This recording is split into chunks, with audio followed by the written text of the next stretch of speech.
Kali ini kita akan coba bedah salah satu perdebatan yang paling panas dan sepertinya nggak ada habisnya di Indonesia.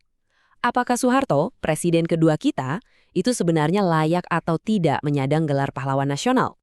Nah, ini dia inti masalahnya. Di satu sisi, ada klaim pembangunan ekonomi yang berjalan puluhan tahun.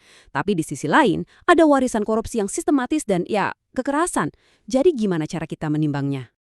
Oke, kita mulai dari argumen pertama yang paling sering jadi sorotan, yaitu soal tuduhan finansial yang skalanya itu luar biasa besar. Dan ini bukan cuma isu lokal, tapi diakui secara global. Coba lihat angka ini. Pada tahun 2004, lembaga Transparency International sampai menobatkan Soeharto sebagai pemimpin paling korup di dunia. Perkiraannya, dana negara yang diselewengkan itu mencapai 15 sampai 35 miliar dolar Amerika. Angka yang sulit sekali kita bayangkan. Dan perlu dicatat, kekayaan sebesar itu katanya nggak terkumpul secara kebetulan.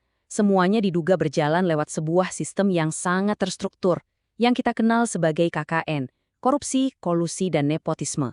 Sistem ini seolah dirancang untuk mengalirkan keuntungan ke keluarga dan orang-orang terdekatnya. Jadi, gimana cara kerjanya? Ya, salah satunya lewat yayasan-yayasan pribadi yang digunakan untuk menyalurkan dana negara. Sementara itu, keluarga dan kroni-kroninya dapat perlakuan istimewa dalam bisnis, menguasai ratusan perusahaan.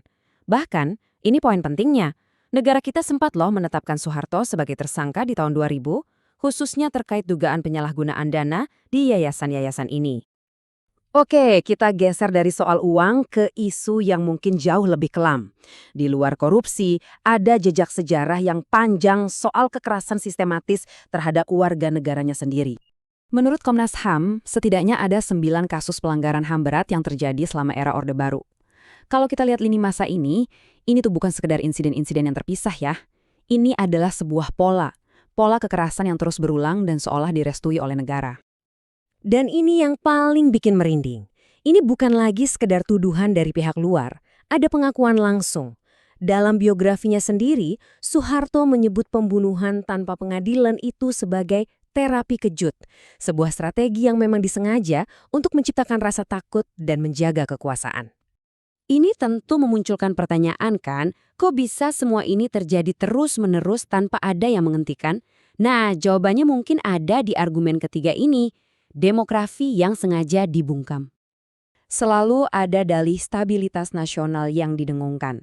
Tapi di balik dalih itu, kebebasan-kebebasan dasar demokrasi justru dikebiri. Seperti yang bisa kita lihat di sini, ada perbedaan yang sangat jauh antara bagaimana demokrasi seharusnya berjalan dengan realita yang terjadi saat itu. Salah satu senjatanya yang paling ampuh, namanya SIUPP, atau Surat Izin Usaha Penerbitan Pers. Ini tuh semacam tombol on-off untuk media. Kalau ada media yang dianggap terlalu kritis, pemerintah bisa kapan saja mencabut izinnya. Efektif sekali untuk membungkam suara-suara yang berbeda.